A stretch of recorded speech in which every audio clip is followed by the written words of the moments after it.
네, 부산 상황 지금 살펴봤고요. 제주보다는 지금 조금 이 상황이 나은 것 같지만 이제 곧 이 부산도 제주 같은 이 위험한 상황이 닥칠 수도 있는 그런 상황입니다. 자, 태풍 흰남노의 한반도 상륙이 임박하면서 중앙재난안전대책본부를 이 1단계에서 지금 최고 수준인 3단계로 격상했다는 소식도 들리고 있습니다. 1단계에서 2단계를 거치지 않고 곧장 3단계로 상향된 거는 지금 사상 처음 있는 상황이라고 하는데 지금 도대체 어느 정도 강한 이 태풍인지 네. 감이 안 오거든요. 처음에는 매미보다 강하다 했는데 오늘 오전에 보니까 과거에 가장 강력했던 이 태풍 사라보다도 지금은 더 강력한 상태다. 네. 이렇게 지금 전해지고 있죠. 조금 구분이 필요한데 네. 이제 중심기압, 주변의 압을 이렇게 끌어들이는 힘인 중심기압은 사라보다 크고요. 네. 또 바람 태풍으로 유명한 매미보다 바람이 세게 맞먹기 때문에 어허. 그렇게 그보다 더 강력한 태풍이 될 것이다. 그래서 기상청이 지금까지 한 번도 경험하지 못한 태풍이 올 것이다라고 말한 이유가 여기에 있습니다. 네. 이 그만큼 태풍이 심각하다는 거겠죠. 이 사상 처음으로 3단계로 즉시 상향을 했을 정도인데 네. 사실상 우리나라 전국 대부분이 태풍 영향권이라고 보면 됩니다. 조금 네. 전 11시에 기상청이 이 브리핑을 매일 하고 있는데 거기서 말하기를 이 태풍은 보통 위험반원, 안전반원이 있잖아요. 네. 근데 이제 보통 안전반원 그러면 우리는 괜찮구나라고 생각하기 쉽거든요. 아하. 그런데 기상청에서 말하기를 지금은 강도의 차이만 있을 뿐 어디든 안전한 곳이 없다. 그러면서 이 주의를 당부를 했습니다. 네. 그리고 보통 태풍마다 이 비나 바람 중에 더 센 특징이라는 게 있는데 네. 이번에는 둘 다 센 거예요. 아하. 그래서 비 같은 경우는 내일까지 전국에 서울을 포함해서 최고 300mm가 쏟아지겠고 네. 지형적인 영향을 받는 산간 같은 경우, 제주도 같은 경우는 600mm가 넘어서 뭐 어허. 1000mm까지도 가늠할 수 있다라는 이야기가 나오고 있는 정도고요. 또 바람도 순간 최대 풍속 초속 50m까지 갈 수 있다는 예보입니다. 지금 초속 50m라고 말씀하셨는데 이 초속 50m, 60m 뭐 이러면 감이 잘 오지가 않는데 네. 도대체 어느 정도의 강도이길래 이렇게 강하다고 하는 건지 좀 예를 들어 줄 수 있나요? 네, 제가 그래서 역대급 태풍으로 꼽혔던 앞서 말씀드린 사라와 매미의 네. 당시 현장 모습을 좀 영상을 아, 준비를 그래요? 했거든요.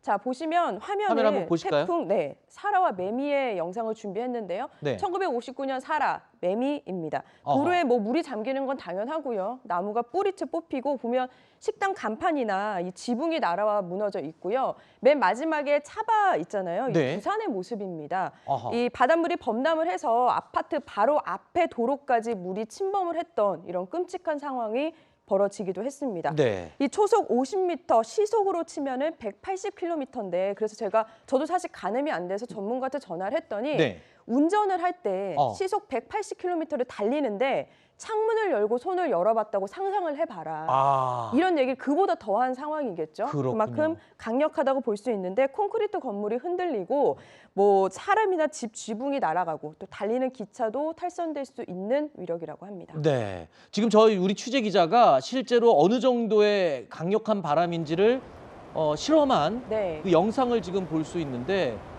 저게 지금 30m만 돼도 초속 가늠하기가 30m인 거죠, 저게? 네, 사람이 움직일 수 없는 정도라는 건데 지금 이보다도 더 세다는 거거든요. 흰남노가. 그렇군요. 지금 20m는 그나마 이제 우산으로 걸을 수는 가리고 있고. 걸을 수 있는 근데 정도. 지금 이번에 흰남노는 초속 50m에서 60m까지 네. 최대 불 네. 거라고 얘기를 하는 건데 그리고 아까 조금 전에 이 조 기자가 얘기할 때 이게 지금 그 기회 남는 게요.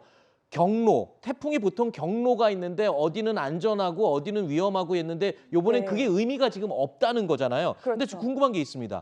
태풍이 올라오면서 경로도 바꾸지만 올해 초에도 사실 태풍이 오다가 소멸한 경우도 많았잖아요. 네. 근데 요번 태풍 흰남노는 왜 올수록 더 세지는 겁니까, 지금? 그래서 이번 태풍이 기상이변의 결과물이라는 말도 나올 정도인데 이유를 세 가지로 제가 좀 꼽아봤는데 네. 태풍의 먹이는 보통 열 에너지예요. 네. 바다의 에너지인데 이 에너지를 공급해주는 바다의 기온이 높아졌기 때문인데 지금 이제 태풍이 올라오는 길 중에 하나인 동중국해 수온이 예년보다 2도 정도 높아졌고요. 네. 인도양과 남중국해에서 이 수증기도 계속해서 이 먹이가 계속해서 들어오고 있는 겁니다. 네. 거기에 이 흰남노가 북상하는 과정에서 열대 저압부가 추가로 하나 만들어져 있었는데 그러니까 태풍이 되기 전 단계인 이 기압이 있었는데 그거를 흰남노가 이 세력을 잡아먹었어요. 네. 그러다 보니까 세력이 2배가 더 커진 거고 이중 삼중으로 세력이 키워지면서 반대로는 이 세력을 저항할 수 있는 게 없다는 거죠. 아하. 그러니까 지금 태풍을 좀 저지하고 약화시킬 만한 요소 자체가 지금 없는 상태로 맞습니다. 그냥 무작정 지금 올라오고 있는 상태군요. 네. 자, 일단 자연을 거스를 수는 없습니다만 우리가 할 수 있는 한 최대한 피해를 최소화할 수 있는 대비는 해야 될 텐데 일단 뭐 바닷가 해안가는 말할 것도 없고요. 그럼요. 태풍과 관련해서는 산사태도 위험하다는 얘기가 지금 들리고 있고 네. 또 한 가지 지금 추석을 코앞에 두고 있습니다. 전통시장이나 이런 곳에 지금 물이 혹시라도 잠기게 되면 정말 이 큰일일 텐데 그럼요. 이와 관련해서 어떤 네. 대비를 해야 하면 좋을지 좀 짧게 정리를 해주실까요? 네.